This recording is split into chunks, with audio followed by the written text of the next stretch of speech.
If you've been able to look outside these last few days, you have probably noticed a haze settling over our area. We are currently in an air quality alert throughout the region. Fox 55 Drew Fry is live downtown to describe what he is seeing there. Drew, what can you tell us?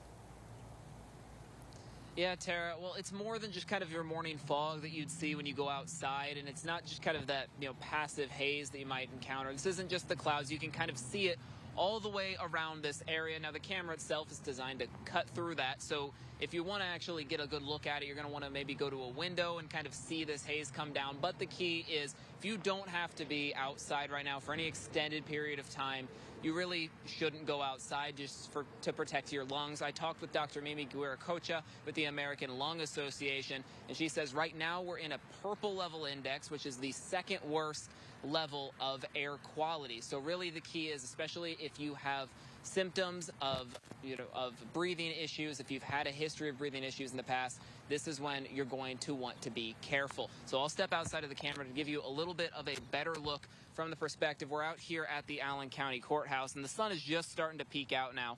So we're kind of cutting through a little bit of that haze, but if you just look around you, you can see that haze just coming in and really making that air quality pretty rough in what it looks like right now. And as I mentioned, talking with Dr. Guerra-Cocha, she has some advice for you if you're in this area and just really want to stay safe. Take a listen to what she had to say. And so the biggest takeaway is to stay indoors.